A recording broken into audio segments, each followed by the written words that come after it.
Hello friends, my name is Dev. I welcome you all in this integrated EduSystems digital platform.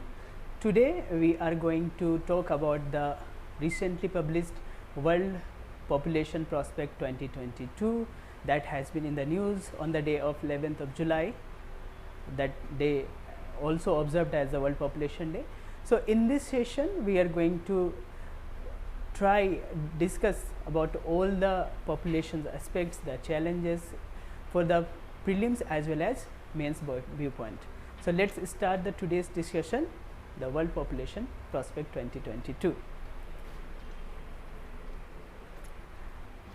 In spotlight that has been in the news, as we have seen that India is set to surpass the China in terms of population number of people by 2023, and this is going to be happen in the next year. So it is had been the news, and before going into the nitty and gritty of this particular topic, we need to first know about the why we have to study this topic, the importance in the mains GS paper 2 in the polity and governance, as well as in the GS paper 3 in terms of economy, where we have to study about the demographic dividends as well as populations structure, and in the optional paper like in the geography, where in part of Indian geography we need to study about the population and demographic transitions, and even in the prelims it will be important. Now for the prelims point of view, we need to study what are the important points for the prelims for exam point of view. The very first thing is that World Population Prospect, this report is released by the United Nations Department of Economic and Social Affairs of the Population Division. Population Division is one of the department under the aegis of United Nations Economic and Social Affairs Department, and this department generally biennially in every 2 years publish this World Population Prospect since 1951. And apart from that, what is the important finding is that world population will be cross the 8 billion mark by coming 15th November of 2022. So it is going to be important. And next important point for the prelims is World Population Day. We every year observe in the 11th or the day of 11th July, that is happening from since 1989, and United Nations Development Program initiated the observance of this day for the population. And Asia, as we see, if you see that most populous continent in the world, about 61% of population resides in the Asia. So we know that the countries, the most populous region of the Central as well as the South Asia, Pakistan, Bangladesh, India, and Central Asia, the China. So there are the highest population across the globe. And in Africa, the next highest continent with the population about 17%, Europe 10%, Latin America that is at 8%, and North America combining Canada and USA 5%. And the parameters to determine this population prospect pillared on the 3 pillars, and these are fertility, mortality, and international migration. So these are the three pillars or the criteria to determine this world population prospect. Now switching to if we see that what are the world population trend, then we see that very first time our earth attained the 1 billion population in the year 1804. So in 1804 world attained the 1 billion mark population. To double this 1 million mark, it took about 123 years to reach the 2 billion, to double the 1 billion, 2 billions by when 1927. And if you see this trend, I mean doubling or time interval between 1 billion to next billion or 3 to 4 or 5, then we can see that 8 billion marks is achieved by 2022. That from, if we see the doubling of 8 billion from 2 4 billions are, it took about 48 years. So, we can see that to double the very first time 1 billion to 2 billion, it took about 123 years, but to double 4 billions to 8 billion marks, it took about 48 years. So, we can see we can observe the rate of growth of the population according to the time interval. So, this is about the entire chart of table of the population trend.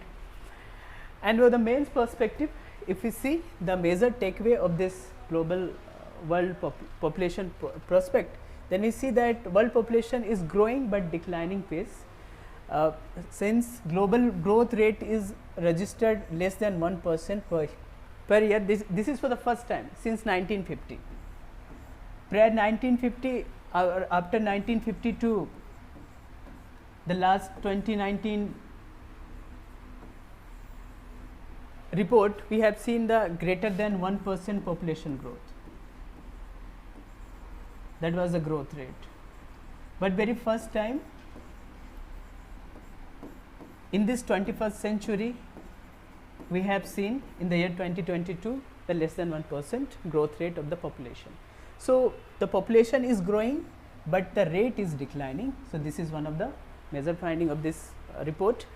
And if we project according to this prospect report, the population projection is 8.5 billions by the 2030, the year of SDG goals commitment, and 9.7 billion by the 2050, and 10.4 billions by 21, or next century we will see the crossing 10 billion mark. So, this is what the trend of the population as per the present prospect report. And the next important finding is the region to region variation of the population. We have, because of the geography as well as scattered availability of resources and various factors that come into play to determine the population, we can see the area of Africa as well as the South and Southeast Asia are the highest populated area or concentration we can find. Therefore, the more than 50% increase of the population concentration will be across the 8 countries up to 2050. This is the finding, like demographic that Democratic Republic of Congo, Egypt, India, Nigeria, Pakistan, Philippines, Tanzania. So, we can see the all countries are of Africa and Southeast Asia. And apart from that, the last point regarding this region to region variation is that about 46 least developed countries are among the fastest growing population. So, this is one of the maybe cause of concern in future, that how it can create the problems for the coming years, in coming years. The next, another major finding is the aging population. So, population is getting older and older. So, this is the one of the finding, that share of aged population is about aged population, that means the population those age is more than 65 or equal to 65 years. So, about at 2020 10% of population, overall population are more than 65 years of age, and it is projected about 16% population will be older by 2050. So, obviously, we can see the population is getting older. On demographic dividend front, we can see that there is sustained drop in the fertility, means the number of child getting birth or is born is declining or in the declining trend, and the same time increased working age population, the age bracket of 25 to 64 years, these age population are increasing. So, therefore, it is obvious that there will be opportunity for economic growth. So, it is one of the finding that we will going to tap the demographic dividend in this century. And the next important finding is on international migration.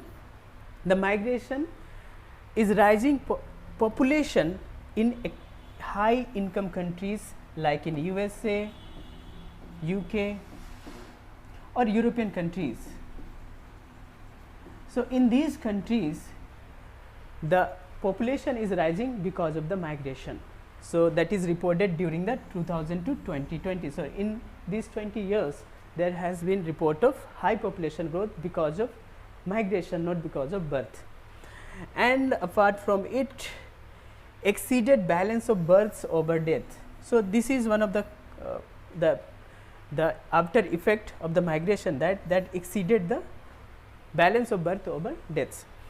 And third important point regarding international migration is that migration will be sole driver for the population growth in the developed countries. So, this is for the coming next few decades it is going to happen, and this is one of the key finding of this world population prospect. And if we see the Indian context, then we will find that the growing rate in the year 1972 the population growth rate was 2.3%, but in this 2022 according to the prospect report the India's population growth rate is less than 1%. So, this is one of the important thing. And average number of child born to the women in the year 1972 was 5.4, that is one woman supposed to or expected to give birth was 5.4, but in the year 2022 this is come down to 2.1. So, 2.1 is according to the United Nations Development Program is a necessary population stability, or it is a replacement rate we say.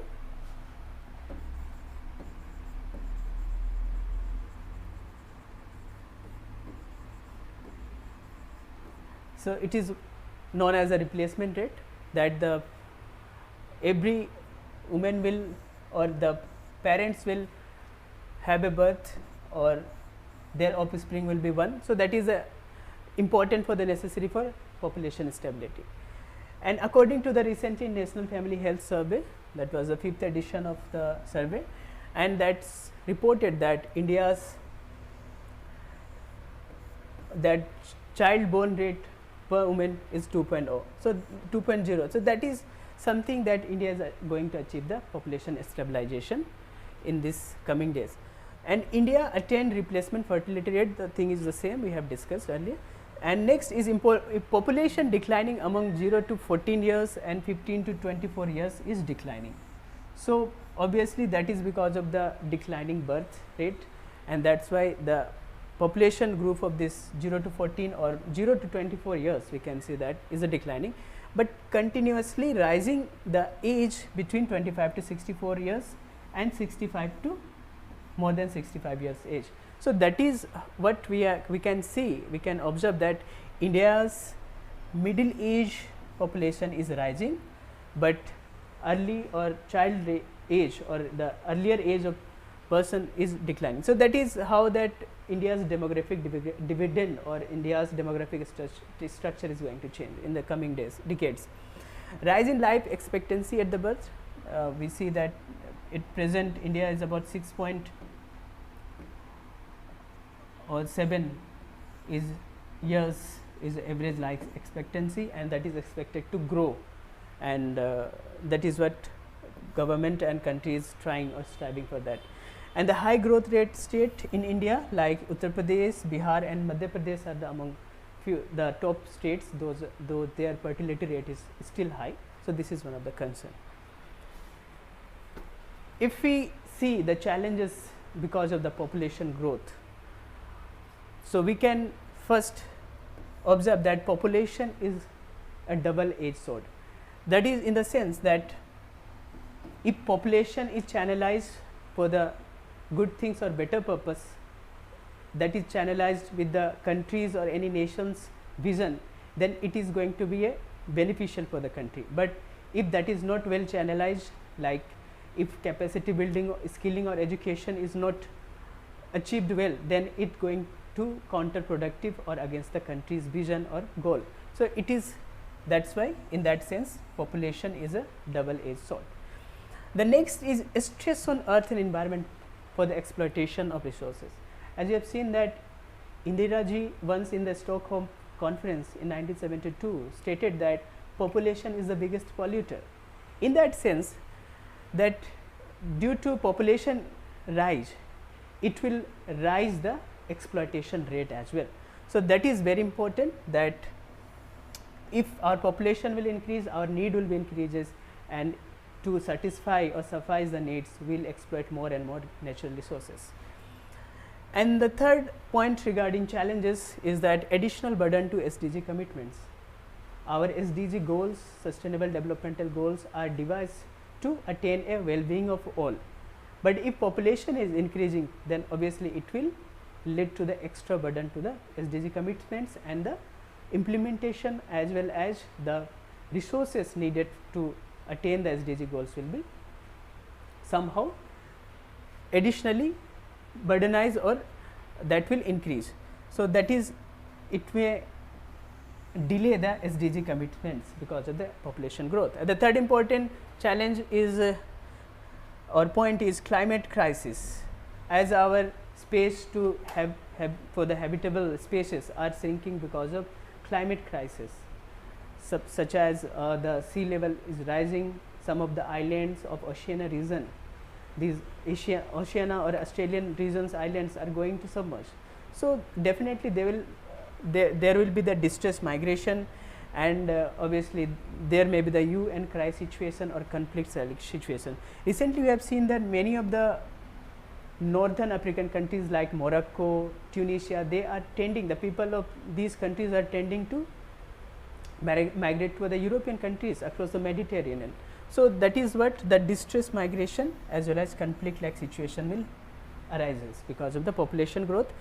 And challenges, another challenge is the need for the care for the elderly population. As we have observed that about by 2050 that 16% of population will be the older, then obviously care and their maintenance is required, and that is going to be the one of the challenge. And apart from that, if population will be in the country, then skill development, education, training for productive economy is the very important or imperative, and that for that policymakers to ensure the well-beings to all. So these are the challenges regarding the population growth. On the pace of population growth, now what are the recommendations that can be useful for the policymakers as well as the people? The first recommendation is need for investment in the capacity building.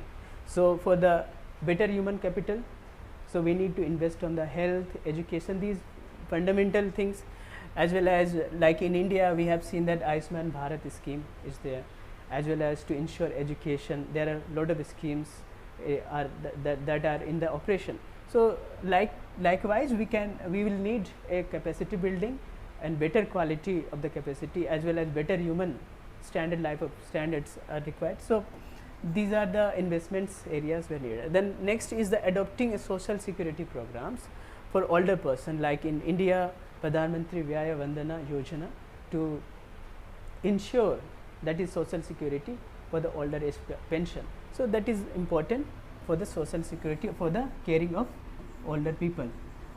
And the next is very important in India, that is one of the practice, has been the practice even today, that is practice that adopting traditional idea of joint family. One of the experts of the opinion that if we adopt the joint family system, then there is no need for the any scheme or social security programs for the caring of our older age people.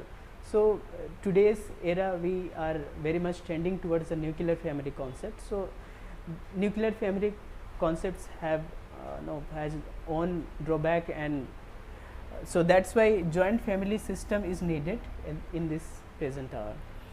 And the need for skilling youths, again that is part of the capacity building programs, and the providing avenues for decent work and employment. This is very important, that unemployment is one of the issue in the present day world, whether it is India or USA, that is rising day by day. So this is very important, decent work and employment. This is one of the goal of the sustainable development commitments. So again this is very important to ensure the decent work and employment opportunities. The next important recommendation is a need of revising of population policies. Recently, we have seen that in the state of Uttar Pradesh that Population Stabilization and Welfare Bill 2021 was introduced, and that is to check the fertility rate of the state, and through these kind of policy makers, policy framing and as well as the mechanism, we can contain the population growth. And the last but not the least very important thing is that implementing the method of education and communication. So, this is IEC, yani education, information or communication, we can say interchangeably. And like in the southern Indian state, in the state of Kerala, we have seen that due to or because of these strategies, IEC, they have achieved the lower fertility rate and low growth rate of the population. So, these are the outcome because of these practices or ideas. So, this is about the recommendation regarding population growth rate check.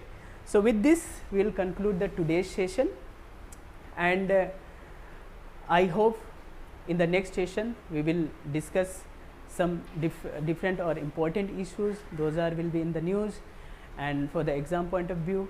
With this I will conclude the today's session. Thank you for being with me.